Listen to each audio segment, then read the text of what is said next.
Nah, di sini kita akan bicara terkait dengan sisi di mana kita melakukan investasi nih. Dalam rangka melakukan investasi itu agar kita tujuannya untuk untung ke depan, jangan sampai kita mencari untung tapi malah buntung nih, nah, gitu ya.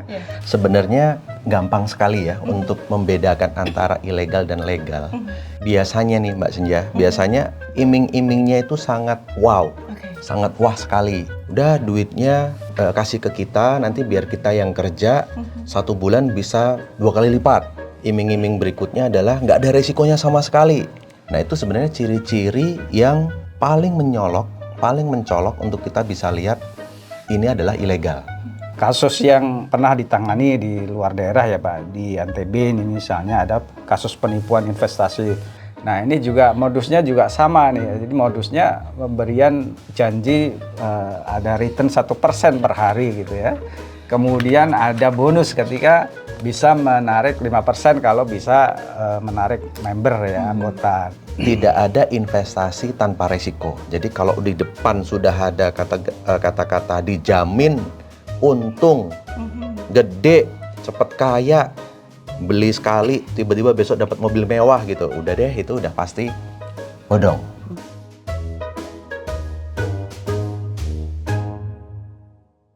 Halo, Sobat Indonesia.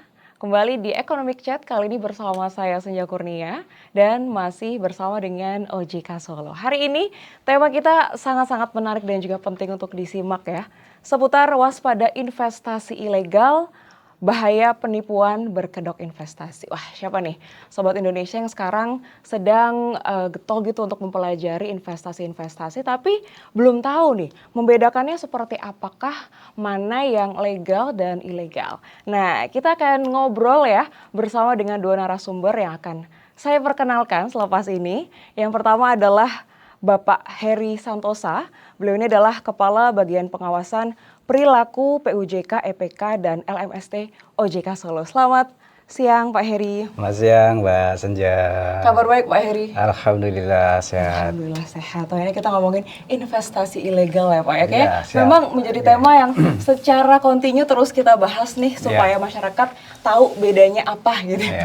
Kemudian Pak Heri nggak sendirian nih Sobat Indonesia, karena ada juga Bapak Muhammad Wira Adibrata. Mau dipanggil Pak atau Mas aja nih Pak Wira? Bebas. Oh bebas, Pak Wira aja ya? Ya boleh. Sama-sama Bapak.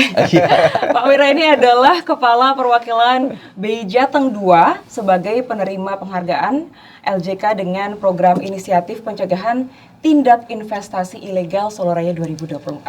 Jadi tema yang sangat-sangat sudah dikuasai ya sama Pak Wira juga ya. Insya Allah. Oke, baik. Selama hampir 1 jam ke depan kita akan ngobrol. Mungkin diawali dengan Pak Heri dulu nih Pak ya. Kan kita tahu semakin banyak edukasi terkait dengan investasi ilegal, tapi yang menjadi korban ini bukan kemudian semakin sedikit, semakin banyak juga gitu. Jadi mungkin bisa dijelaskan terlebih dahulu nih Pak Heri, penyebabnya apa sih Pak? Kenapa saat ini tuh semakin marak ya investasi ilegal Pak? Baik, terima kasih Mbak Senja. Selamat siang semuanya. Jadi berkaitan dengan investasi ilegal ya. Jadi ini sangat terkait sekali dengan bagaimana kita mensikapi terkait dengan pengelolaan keuangan ya. Ada 2 aspek yang mesti harus kita cermati ketika kita berhubungan dengan keuangan. Pertama, ketika kita punya uang lebih yang kita sisihkan untuk aktivitas atau keuangan kita atau kehidupan kita ke depan, kita akan perlu investasi namanya ya. Namun demikian di sisi lain dikira sekiranya kita semuanya membutuhkan dana untuk modal kerja, nah di sisi lain kita butuh juga untuk melakukan peminjaman ya atau kredit.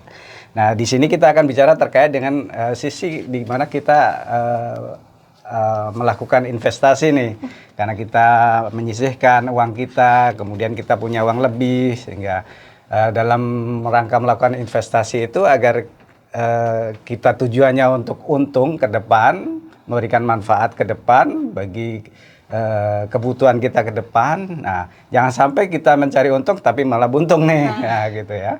Nah, dari situ maka kita perlu harus memahami dulu, mengerti dulu ya, bahwa memang kalau kita lihat demografi Indonesia ini penduduk kita kan banyak ya Mbak ya, 275 juta jiwa ya, dan itu kita tahu pengguna internetnya juga sudah sampai 210 juta ya. Kemudian kita lihat indeks literasi terkait keuangannya masih cukup rendah ya. Kalau dari hasil survei OJK tahun 2023 itu 65,43%. Kemudian literasi terkait dengan digital juga masih rendah. Nah, oleh karena itu pasar yang luar biasa gede itu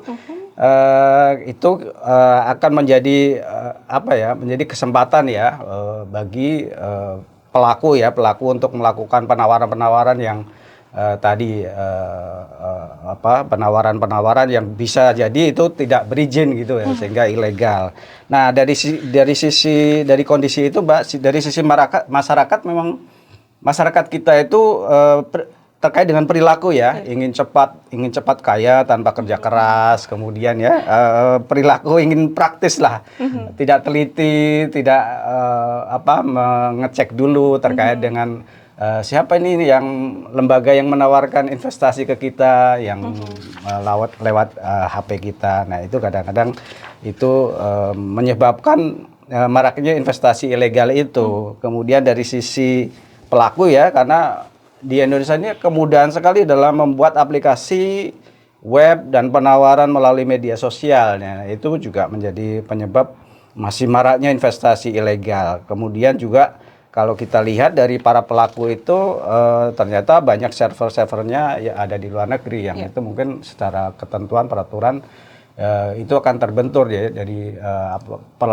perbuatannya, aktivitasnya ada di Indonesia, tapi untuk melakukan tindakan hukumnya itu ternyata servernya di luar negeri, sehingga itu akan membatasi bagaimana pencegahan yang bisa kita lakukan. Itu mungkin sebagai awalan untuk diskusi, Mbak. Oke, jadi itu tadi ya beberapa penyebab kenapa sebenarnya edukasi itu terus dijalankan, tetapi juga semakin marak begitu orang-orang yang pada akhirnya tuh ternyata ini saya menjadi korban gitu ya. Karena tadi ini mungkin yang bisa di-highlight adalah ingin cepat kaya tanpa bekerja ya. Padahal itu kayaknya nggak akan mungkin ya, Pak Wira sama Pak Heri. Oke, ini kita ke Pak Wira dulu, Pak Heri. Nah, ini kadang-kadang itu masyarakat mungkin kayak bagaimana ya hal-hal yang bisa kita pelajari secara masyarakat awam gitu. Perbedaan yang legal dengan yang ilegal. Kalau dari BI sendiri seperti apa? Iya. Nah, ini sebenarnya gampang sekali ya untuk membedakan antara ilegal dan legal. Yang pertama biasanya nih Mbak Senja, biasanya iming-imingnya itu sangat wow. Sangat wah sekali. Udah duitnya disimpan, kasih ke kita, nanti biar kita yang kerja 1 bulan bisa 2 kali lipat. Kemudian iming-iming berikutnya adalah nggak ada resikonya sama sekali.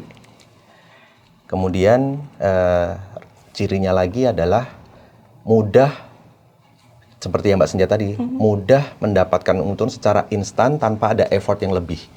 Nah, itu sebenarnya ciri-ciri yang paling mencolok untuk kita bisa lihat ini adalah ilegal.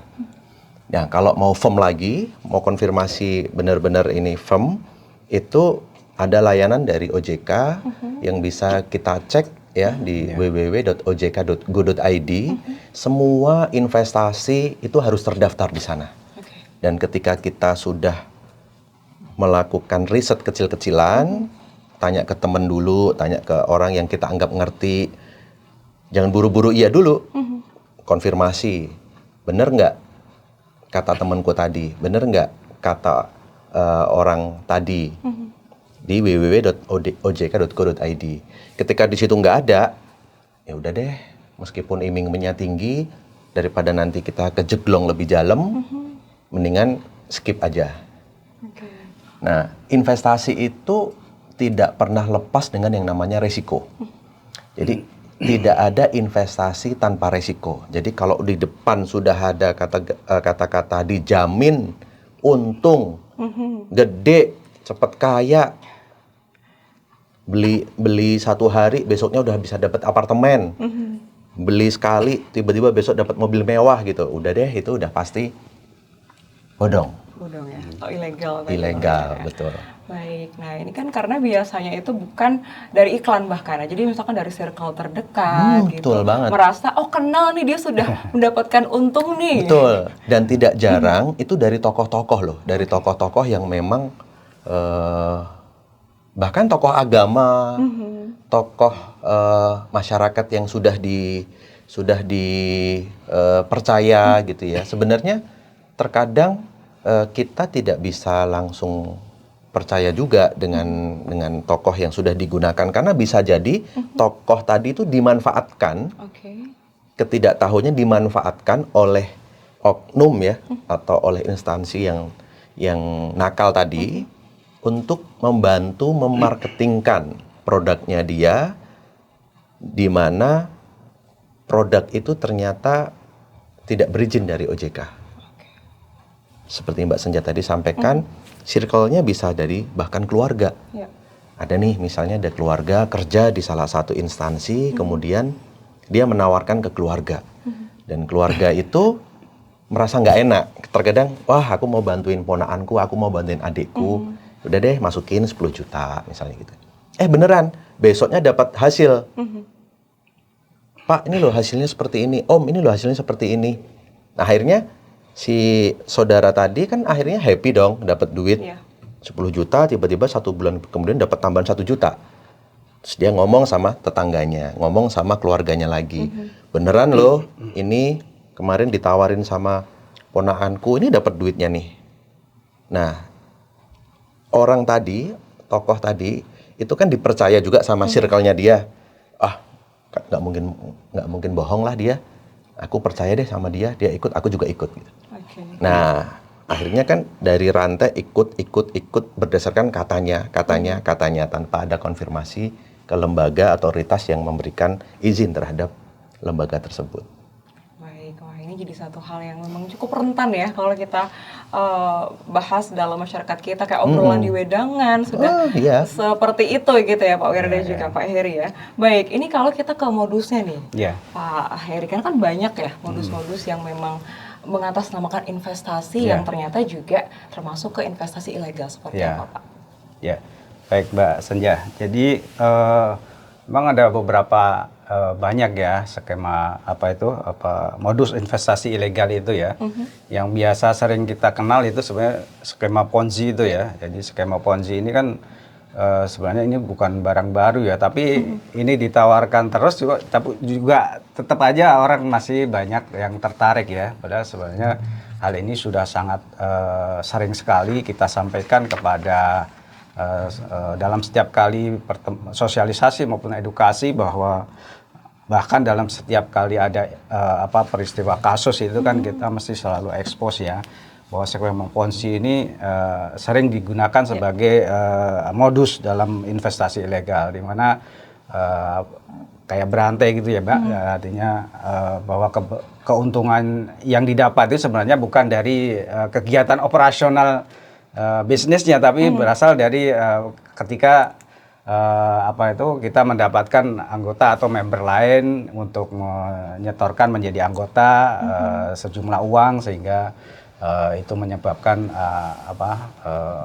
akhirnya ada kerugian di situ ya. Kemudian juga ada pemalsuan izin usaha juga mengatasnamakan OJK ya. Kadang-kadang kita juga harus tetap waspada, karena pelaku-pelaku ini juga tetap dengan dengan segala macam caranya ya, face-nya itu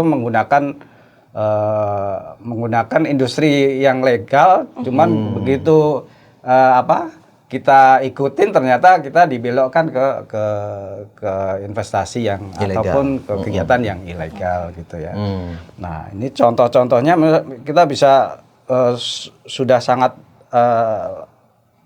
tahu ya dulu kasus adanya first travel umroh dulu ya, kerugian akibat penipuan first travel ini kan luar biasa gede ya, sampai 21,2 triliun ya pada saat itu. Jadi sebenarnya wajahnya itu sebenarnya kayak travel umroh, tapi ternyata di situ kan sebenarnya ada penghimpunan dana yang itu menjanjikan keberangkatan dengan dana sekian juta, kemudian rencana diberangkatkan, tapi akhirnya juga tidak berangkat ya. Ternyata itu dana-dana yang dikumpulkan itu ternyata untuk kegiatan dari pelakunya gitu ya.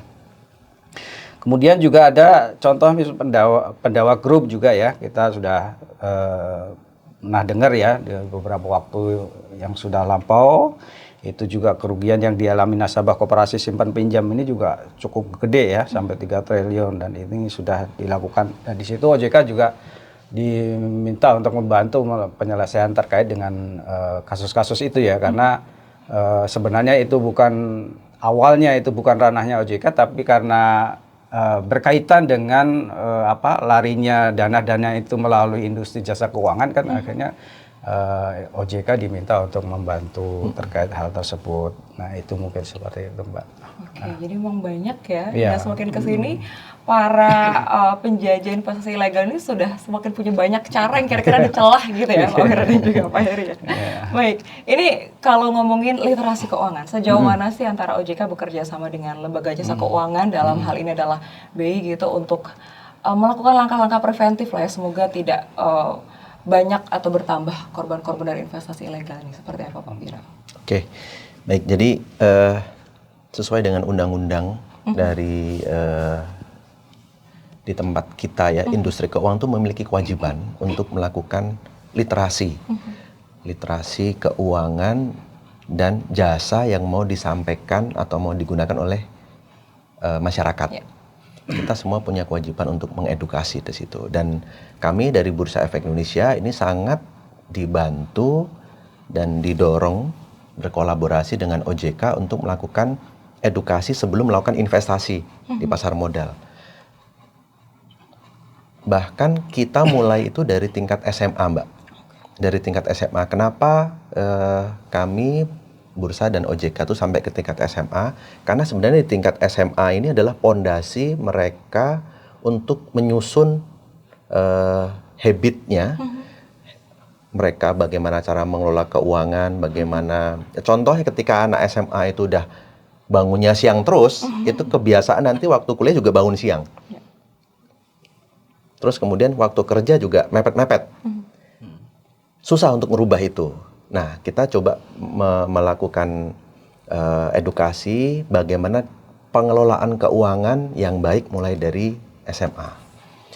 Padahal kalau kita lihat di pasar modal, SMA itu belum bisa melakukan investasi pasar modal. Karena untuk memulai investasi pasar modal itu syaratnya adalah KTP. Dan mereka, teman-teman adik-adik SMA ini belum genap untuk bisa mendapatkan KTP, sehingga mereka tidak masuk dalam kategori yang bisa investasi di pasar modal. Tapi kenapa kita masuk ke sana? Untuk memberikan pemahaman mendasar, fundamental mereka ketika nanti ditawari produk, yang pertama harus dilakukan adalah riset dulu. Jangan buru-buru untuk melakukan jangan buru-buru untuk melakukan langsung melakukan ini ya, mengeluarkan uangnya tanpa kita tahu dasarnya itu apa. Jadi kita mengajari ke teman-teman untuk pengenalan pasar modal itu apa, investasi itu apa, kemudian kenapa sih orang harus investasi, kenapa saya anak SMA harus mengenal yang namanya inflasi, kenapa saya harus mulai menyisihkan uang untuk hari besok. Nah itu yang kita mulai kenalkan di situ. Naik lagi nanti kemudian ke kuliah. Nah kuliah itu mereka sudah punya KTP dan sudah punya uang jajan ini. Betul. Punya uang jajan dan sudah mulai banyak berseliweran di media sosialnya mereka itu berkaitan sama investasi. Nah kita bentengi supaya tidak masuk ke dalam investasi yang ilegal. Mulai dengan, kalau di tempat kami ada namanya sekolah pasar modal, kita mulai kenalin investasi itu apa, kemudian caranya bagaimana, modalnya bagaimana, meminimalisir resiko seperti apa, itu udah mulai kita ajarkan di sana. Upaya itu yang kemudian kami harapkan itu akan menjadi insan atau menjadi masyarakat yang well literate, yang memiliki pemahaman yang bagus dalam pengelolaan keuangan, sehingga memitigasi mereka sendiri terhadap potensi-potensi terjebak pada investasi bodong. Jadi SMA mereka udah tahu dasarnya, kuliah tambah duitnya udah ada, kemudian udah mulai ngelihat sosial media yang lain gitu ya, yang akan muncul beberapa tawaran-tawaran. Nah di situ analisa itu yang kita harapkan bisa membentengi mereka dari praktek-praktek investasi ilegal. Oke, sebenarnya sudah cukup terstruktur gitu ya Pak Wira ya. Sejak dari usia mungkin bisa mengenal seperti apa investasi sampai akhirnya mereka nanti bisa memutuskan nih kira-kira yang cocok dengan mereka dan yang jelas adalah harus yang legal begitu ya. Betul. Baik, nah ini kalau dalam tingkat skala negara kan ada yang namanya Satgas Pasti ya Pak Heri dan juga Pak Wira gitu, dan ini ada beberapa lembaga dan juga kementerian di dalamnya. Ini seperti apa sih Pak Heri? Iya, jadi dalam rangka melakukan pencegahan dan pemberantasan ya, itu penanganan terkait dengan investasi ilegal ini yang kita tahu masyarakat yang menjadi korban ini kan terus meningkat dan pengaduan juga terus ada ya, dan itu sangat merugikan masyarakat. Nah ini OJK juga tidak tinggal diam, artinya meski kami itu sebenarnya OJK itu tugas dan fungsinya adalah mengatur dan mengawasi industri jasa keuangan yang legal ya, tapi tidak dipungkiri bahwa di kehidupan kita ini ternyata memang ada aktivitas keuangan yang ilegal tadi ya, sehingga itu harus diberantas, harus dilakukan penanganan. Nah, OJK bersama dengan 16 kementerian dan lembaga ya, itu membentuk namanya Satgas Pasti ya. Jadi Satgas Pemberantasan Aktivitas Keuangan Ilegal. Nah itu ada 16, jadi ada 2 otoritas yaitu OJK dan Bank Indonesia, kemudian ada 10 kementerian. Nah kementerian itu ada Kementerian Perdagangan RI, Kementerian Komunikasi dan Informatika ya, kalau sekarang Komdigi ya, kemudian ada Kementerian Dalam Negeri, Kementerian Koperasi dan UKM ya, Kementerian Sosial, Kementerian Luar Negeri, Kementerian Hukum dan HAM, kemudian Kementerian Agama, Kementerian Pendidikan dan Kebudayaan, Kementerian Investasi, Badan Koordinasi Penanaman Modal, dan 4 lembaga itu Kejaksaan, Kepolisian, PPATK, dan BIN. Nah, OJK dalam hal ini berlaku sebagai ketua tim pelaksana ya dalam tim Satgas ini. Jadi ini langkah-langkah yang dilakukan untuk melakukan pencegahan, pemberantasan aktivitas keuangan ilegal itu tadi. Nah ini jadi Satgas ini memiliki tugas dan fungsi ya. Pertama tentunya preventif, upaya preventifnya ya, upaya preventif, dan yang kedua adalah penanganan ya, artinya korektif ya, preventif sama. Kalau preventif ini ya kita melakukan edukasi, sosialisasi, kemudian juga terus melakukan literasi ya kepada masyarakat terkait dengan, apalagi kita ya OJK secara bersama-sama dengan industri jasa keuangan juga terus melakukan langkah-langkah edukasi literasi dalam rangka untuk memberikan itu pemahaman kepada masyarakat agar aware terkait dengan bahwa industri jasa keuangan yang terus berkembang ini, apalagi dengan digitalisasi ini, itu diketahui jenis industri jasa keuangan apa saja yang ada di Indonesia itu, kemudian produk dan layanannya seperti apa. Nah itu harus dipahami.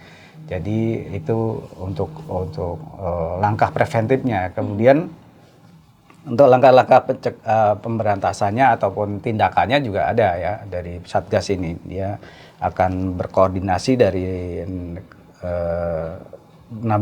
kementerian dan lembaga itu untuk berkoordinasi dalam mereka apabila ada kegiatan-kegiatan aktivitas yang ilegal tadi, Mbak. Gitu. Oke, ini sudah banyak yang bekerja sama dalam hal ini untuk sama-sama dari mulai pencegahan sampai dengan penanganan begitu Pak Heri ya. Baik, nah ini kalau kita kaitkan investasi ilegal dengan perkembangan teknologi, karena sekarang ini tuh jadi kayak semacam dua mata sisi gitu. Satu sisi memang memudahkan masyarakat, sisi yang lain ketika literasinya belum cukup, akhirnya jadi banyak yang terjebak di sana. Ini biasanya kan lihat iklan di sosial media gitu ya, di mana masyarakat kita lebih banyak yang menggenggam gitu daripada melihat kenyataannya gitu. Jadi kayak nggak sengaja keklik nih gitu ya.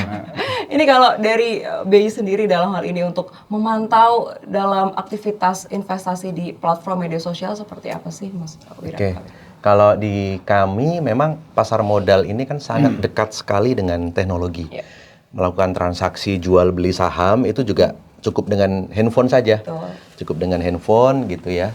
Kemudian dan kemajuan teknologi ini juga membawa peran peningkatan jumlah investor di Indonesia itu sangat meningkat karena ada kemudahan itu. Tapi saya setuju dengan Mbak Senja tadi sampaikan, dengan kemudahan teknologi itu juga membuka peluang mudahnya potensi-potensi investasi ilegal masuk.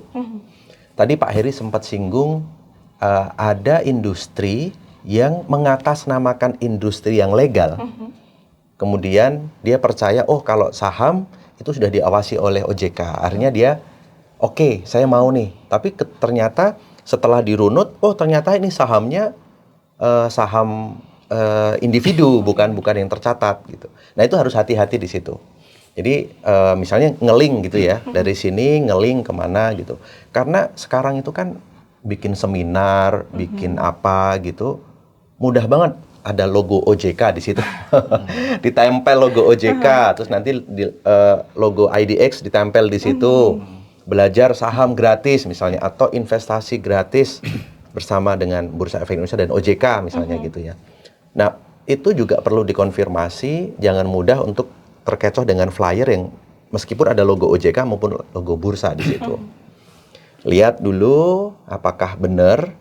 Kalau memang ragu, boleh telepon ke OJK, boleh telepon ke bursa untuk bisa memastikan ini benar apa enggak gitu. Jadi dengan kemudahan teknologi itu sebenarnya aksesnya juga mudah untuk kita mengkonfirmasi. Jadi ini khususnya buat teman-teman yang suka media sosial. Kadang tuh kayak followernya udah banyak, iya biru, benar. gitu. Buat media sosial itu juga harus jangan cuma ngelihat yang viral apa, tapi jangan males untuk searching hal-hal yang berkaitan sama legalitas itu.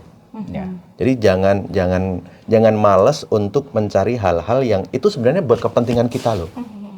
Buat kepentingan kita. Jadi intinya yang harus diambil ketika mau investasi, riset, pastikan legalitasnya, dan jangan malas untuk mengupdate informasi yang ada. Riset ya, jadi check and recheck ini karena kaitannya dengan uang nih ya. Dan nanti kalau rugi tuh ruginya langsung kerasa banget, nyeseknya langsung kerasa banget gitu Mbak Senja kalau mau beli buah aja kan pasti dilihat-lihat kan. Betul. Lihat-lihat, kalau misalnya belinya online pastikan dia reviewnya gimana. Nah itu kan bagian dari riset sebenarnya. Betul ya, jadi itu juga perlu kita lakukan dalam hal ini investasi gitu ya. Apalagi ini kaitannya dengan jangka panjangnya seperti apa ya. Baik, nah tadi kan Satgas Pasti nih Pak Heri sudah jelaskan begitu ya. Yang sudah pernah ditangani begitu Pak, case-case seperti apa sih Pak Heri? Iya, jadi mungkin saya tambahkan sekali lagi satu hal lagi Mbak terkait dengan Satgas Pasti. Jadi kalau tadi OJK sudah berinisiasi dengan 16 kementerian dan lembaga membentuk Satgas Pasti, beberapa hari yang lalu tanggal 22 November ya, pas hari ulang tahunnya OJK, Satgas Pasti ini melonseng berkoordinasi ataupun berkolaborasi dengan asosiasi industri ya. Jadi kalau tadi kan Satgas Pasti itu terdiri dari 16 kementerian dan lembaga ya Mbak.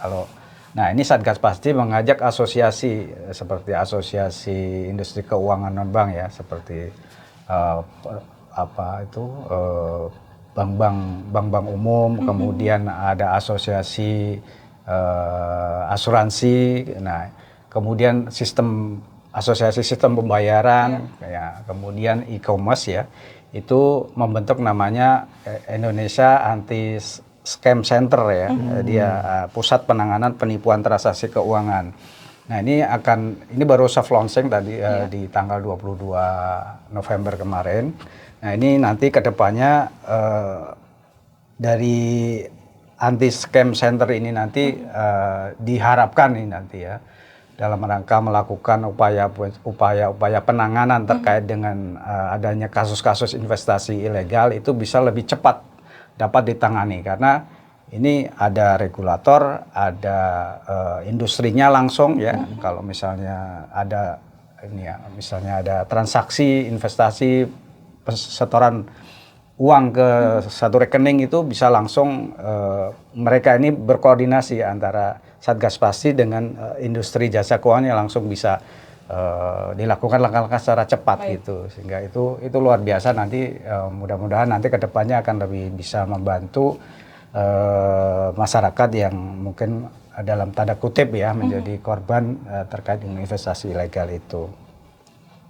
Kemudian tadi apa Mbak yang ditanyakan terkait dengan case-case yang pernah ditangani nih dari Satgas Pasti Pak. Jadi kasus kalau yang alhamdulillahnya kalau di Solo Raya ini kasus-kasus yang sifatnya belum ada ya, dan mudah-mudahan tidak ada ya. Mudah-mudahan tidak ada. Nah, Jangan ini sampai ada ya. Mudah-mudahan tidak ada ya. Ini karena kalau sudah kasus seperti ini pasti kemungkinan uangnya untuk kembali itu kan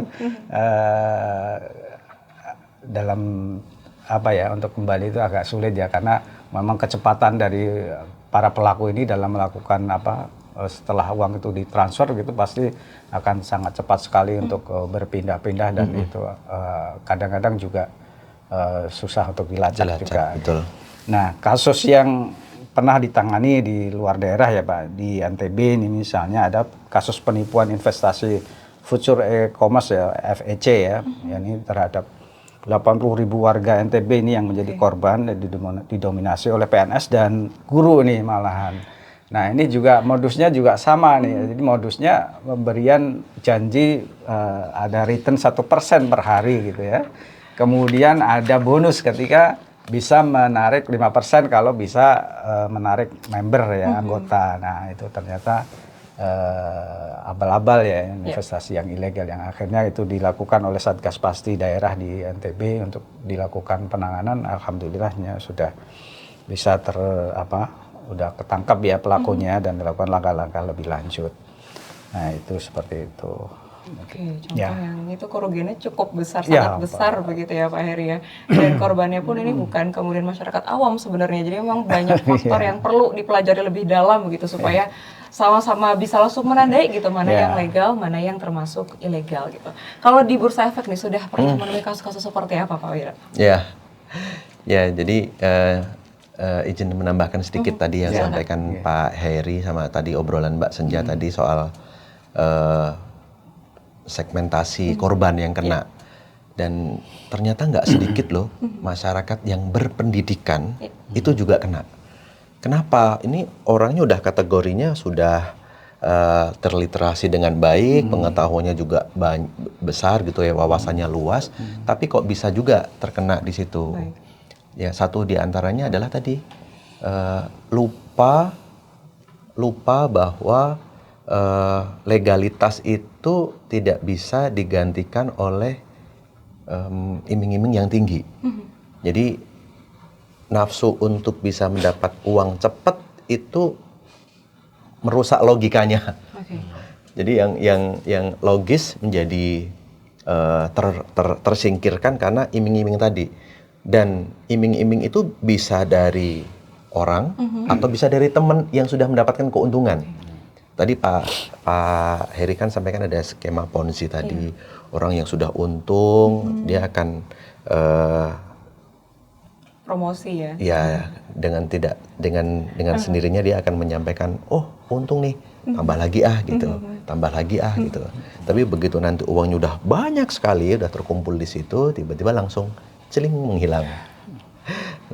Nah, untuk di pasar modal, untuk mengantisipasi itu sesuai dengan aturan dan arahan dari OJK juga, orang atau masyarakat yang ingin melakukan investasi di pasar modal itu harus punya rekening saham dulu atau disebut dengan RDN, rekening dana nasabah. Nah, rekening dana nasabah itu harus atas nama orang itu sendiri. Jadi misalnya Mbak Senja mau investasi beli saham di Bursa Efek Indonesia, itu Mbak Senja harus buka rekening saham dulu. Nah, setelah rekening saham itu akan dibukakan namanya rekening dana investasi atau rekening dana nasabah atas nama Mbak Senja sendiri. Nah, ketika nanti mau menjual, duit di rekening ini harus ada. Membeli itu harus ada. Tapi begitu nanti menjual saham, duitnya itu akan masuk ke rekeningnya Mbak Senja. Akan masuk ke rekeningnya Mbak Senja langsung gitu ya. Jadinya tidak bisa, misalnya membeli saham kan sekarang pakai handphone bisa nih. Karena kita bestian nih misalnya. Saya tahu tuh username-nya sama password-nya. Mbak Senja tuh orangnya ini agak teledor, jadi username-nya Senja, password-nya adalah tanggal lahir. Dan kita tahu tuh tanggal lahirnya. Jadi iseng aku masuk pakai akunnya Mbak Senja, masuk emailnya ini, kemudian passwordnya ini, kemudian aku iseng jualin saham. Kan begitu ngeliat kan kelihatan portofolionya tuh, ada saham A, saham B, saham C gitu. Aku jual. Nah, ketika menjual itu, saya punya harapan duitnya akan buat saya gitu. Tapi ternyata nggak bisa. Duit itu akan masuk ke rekeningnya Mbak Senja, yang RDN tadi. Meskipun di situ ada kerugian, yaitu saya mau menjualnya mau bulan depan kok, mau 5 bulan lagi atau 1 tahun lagi gitu. Ini malah dijual, harganya lagi murah lagi misalnya gitu ya. Tapi uangnya nggak kemana-mana, uangnya ada di situ. Nah, kemudian untuk mengantisipasi supaya tidak bisa dimainkan orang itu menggunakan akun pribadi tadi. Nah, biasanya yang sering dimodusin ya, sering dimodus oleh pelaku itu adalah sini nanti biar aku yang ngelola, biar aku yang mainin, nanti pakai rekening saya aja. Nanti kalau berhasil aku bagi hasil. Oh ya wis lah, aku juga nggak paham nih masalah seperti itu. Yang penting aku titip aja. Nah, ketika ngomong seperti itu udah sebenarnya kita sudah memberikan kesempatan orang lain tuh membawa kabur uang kita gitu. Jadi ketika para masyarakat ingin melakukan pembelian saham, ya harus mengikuti aturan yang ada, yaitu buka rekening saham.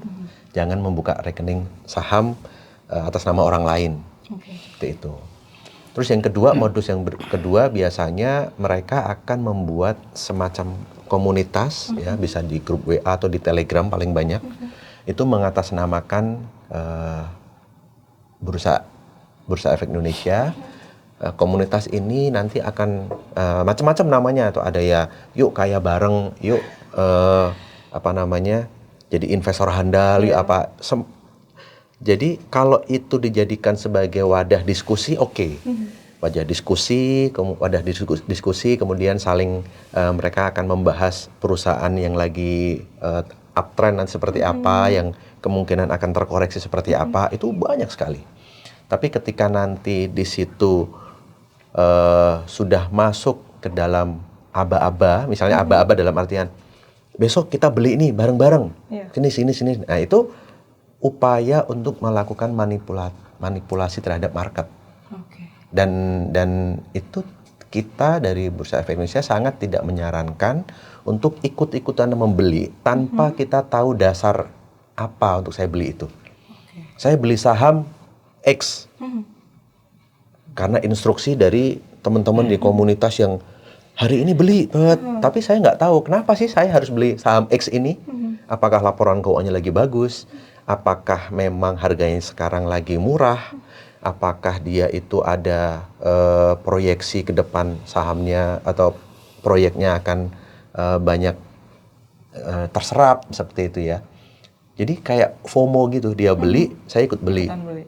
Di ini ikut beli. Jadi ada secara psikologis dia itu hanya ikut-ikutan aja, tapi berharap untung lebih.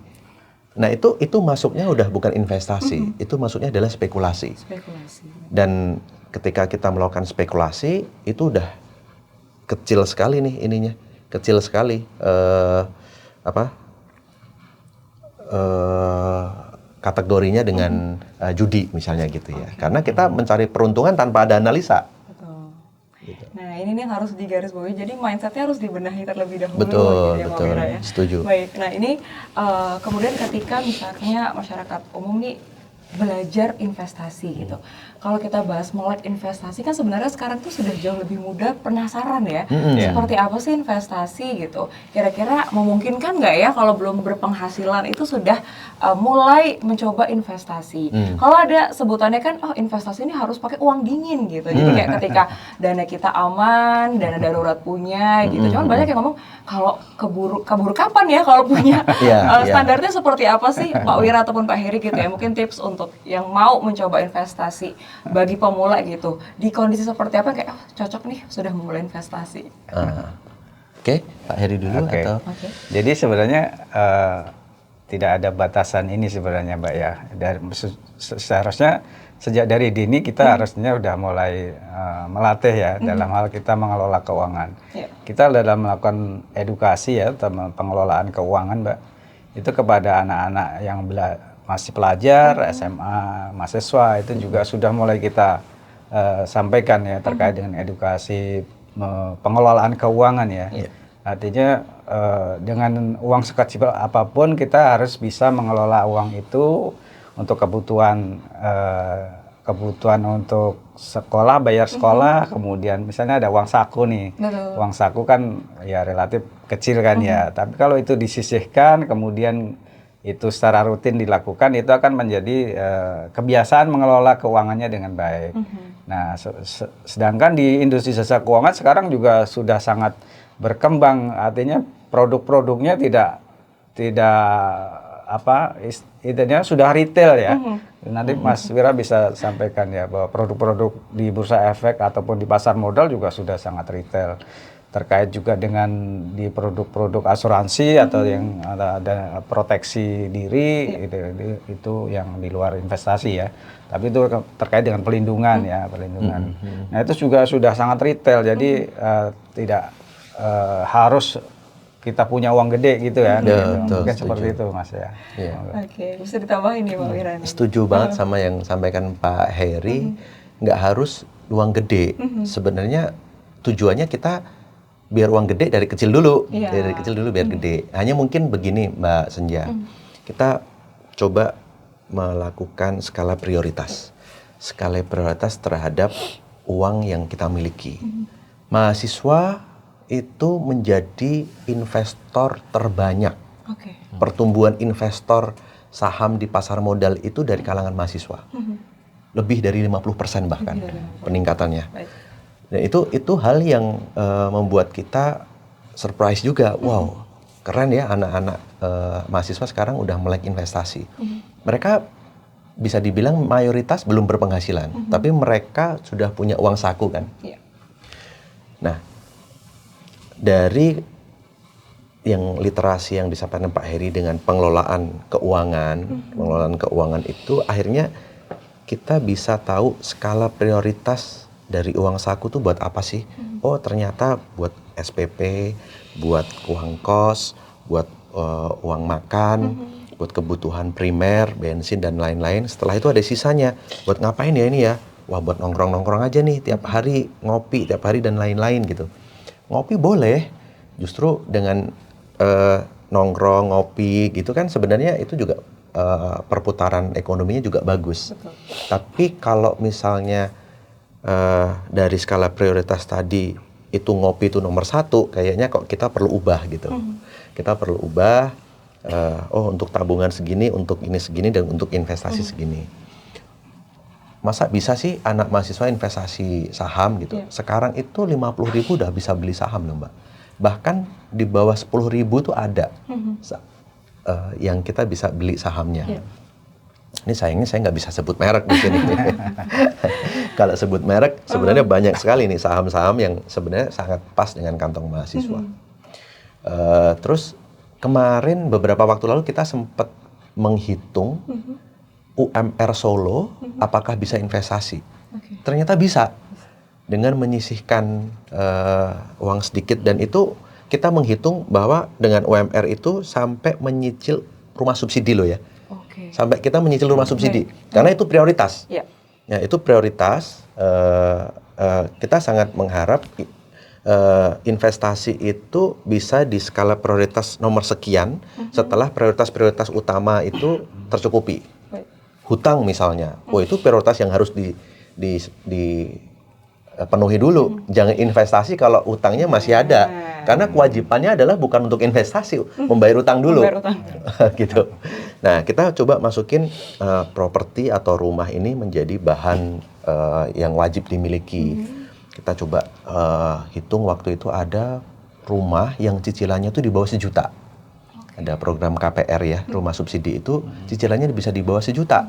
Kita coba dari 2.200.000. Kalau memang dia itu ini ya posisinya belum berkeluarga, kemudian punya UMR, bisa nyicil rumah. Tapi ini kategori yang kita lihat sebagai orang yang masih single, kemudian tidak memiliki kewajiban yang lain. Betul. Kan sekarang banyak juga istilah sandwich generation gitu. Nah itu mungkin kita akan skala prioritas berbeda. Ya berbeda ya. Mereka punya skala prioritas berbeda. Nah balik lagi, apakah investasi itu bisa dimulai dengan uang kecil? Sangat bisa. Dan apakah harus kaya dulu baru investasi? Jangan.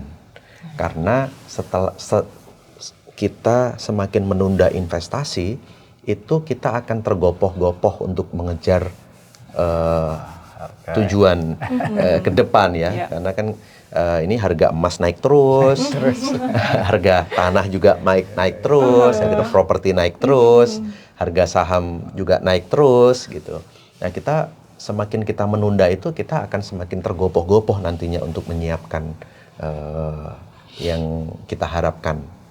Oke, jadi memang tidak menunda, tetapi juga tidak terburu-buru. Betul. Dalam hal ini harus cek and recheck, harus riset terlebih dahulu kira-kira instrumen investasi apa nih yang cocok begitu ya untuk Sobat Indonesia ya. Wah, mungkin tadi bisa langsung ingat, wah kira-kira punya utang nggak ya? Utangnya dulu ya, baru wajib itu mencoba investasi begitu. Baik. Nah ini kalau misalkan masyarakat menemukan adanya dugaan begitu ya investasi ilegal nih, kalau dari Satgas pasti bisa melaporkannya seperti apa sih Pak Heri? Baik, untuk Sobat Indonesia ya, ini kalau ada ditemukan ya, ataupun mungkin ada yang menjadi korban gitu ya, bisa dilaporkan gampang kok. Jadi beberapa channel dari OJK sudah siapin ya, bisa call center, call 157 atau kontak 157. Kemudian juga ada di saluran WA, WhatsApp ya, 081 157 157 157, atau bisa langsung juga email ke satgaspasti@ojk.go.id ya. Kemudian bisa juga tadi ke Indonesia Anti Scam Center, yaitu iasc@ojk.go.id ya.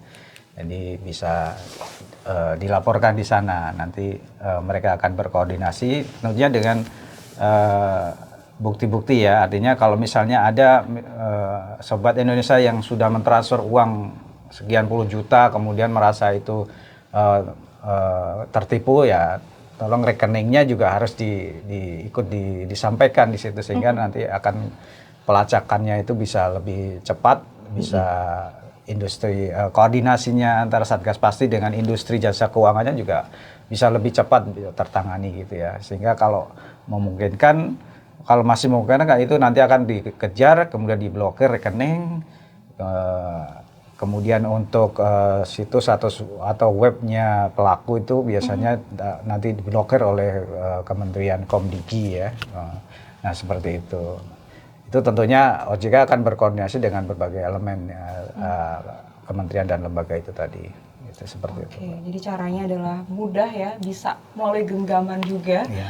Jadi Sobat Indonesia bisa cermati ini kira-kira seperti apa ketika memang dirasa ini ada yang janggal begitu ya, tidak sesuai dengan aturan dari OJK dan tadi yang sudah dijelaskan oleh Pak Wira dan juga Pak Heri. Baik, wah kita sudah hampir 1 jam ternyata ngobrol seru banget seputar investasi ilegal. Sekarang sudah paham dong ya gimana caranya membedakan yang legal dengan yang ilegal begitu. Mungkin ada imbauan nih dari Pak Heri ataupun Pak Wira kepada Sobat Indonesia, kepada masyarakat umum gitu supaya stop deh, semoga tidak bertambah lagi nih korban-korban investasi ilegal. Mungkin Pak Heri dulu Pak. Baik, jadi untuk Sobat Indonesia ya, manakala ingin berinvestasi ataupun ada penawaran investasi yang melalui saluran HP Sobat Indonesia ya, ini harus dicermati dan waspada ya, jangan langsung percaya. Harus dipastikan yang menawarkan itu ingat 2L ya, legal dan logis. Ya. Jadi kelegalan daripada yang menawarkan investasi tadi harus dicek, bisa dicek langsung ke OJK ataupun bisa tadi melalui saluran kontak 157, kemudian saluran WA1, saluran WhatsApp tadi 081 157 157 157. Kemudian itu legalitasnya ya, kemudian logisnya ya. Jadi kalau diberikan janji-janji yang dengan suku bunga ataupun return yang tidak masuk akal, abaikan saja lah. Itu pasti itu tanda-tanda itu ilegal lah. Ya mungkin di awal-awalnya mungkin akan betul-betul mendapatkan ya keuntungan itu, cuman nanti akan itu bisa jadi pancingan dan itu berikutnya nanti akan menjadi merugikan gitu ya. Jadi kalau itu tidak logis, nggak usah di ini aja lah, abaikan aja lah gitu. Itu mungkin yang bisa saya ingatkan kepada Sobat Indonesia ya. Oke, Pak Wira silakan menambahkan. Oke. Buat Sobat Indonesia, kami di Bursa Efek Indonesia kita punya 3P.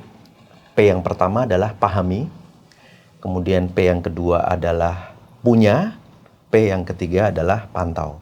Pahami ini berkaitan sama riset tadi. Jadi sebelum kita melakukan investasi, kita harus paham betul secara legalnya bagaimana, produknya ini seperti apa karakternya, cocok nggak dengan psikologi saya suka yang beresiko atau nggak beresiko.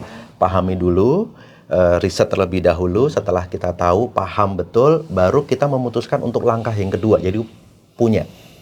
Kita punya dengan sesuai dengan yang sudah kita riset.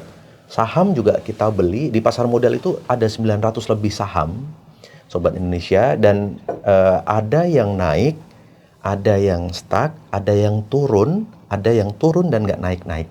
Nah, jadi kita juga sebagai investor kita harus cerdas melakukan analisis-analisis terhadap saham yang mau kita beli. Ya. Kemudian setelah kita punya tadi, P yang ketiga adalah pantau. Setelah kita punya sahamnya, ya jangan ditinggal tidur terus. Sesekali boleh dilihat, dipantau. Untuk apa sih kita pantau? Kita ilustrasikan seperti petani yang sedang menanam padi tuh. Kita ada petani pagi nanam padi, kemudian nggak bisa ditinggal tidur tanpa dijenguk. Kita bisa datang, petani bisa datang sesekali ngeliat, aliran sungainya atau aliran perairannya udah bagus belum? Ada hama nggak di sana yang bisa diantisipasi, kemudian nanti dikasih obat anti hama, kemudian ternyata airnya kurang, ditambahin, airnya kebanyakan, nanti hasilnya nggak maksimal. Nah itu bisa diatur ketika kita melakukan pemantauan di situ. Jadi pahami dulu, kemudian baru kita memutuskan untuk punya. Setelah punya, jangan lupa dipantau. Nah itu tips untuk investasi di pasar modal. Oke, ada 2L dan 3P ya.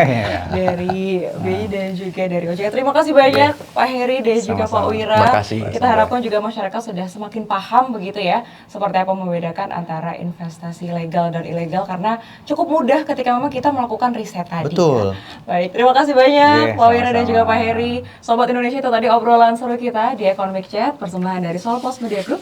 Sampai bertemu di tema-tema menarik lainnya.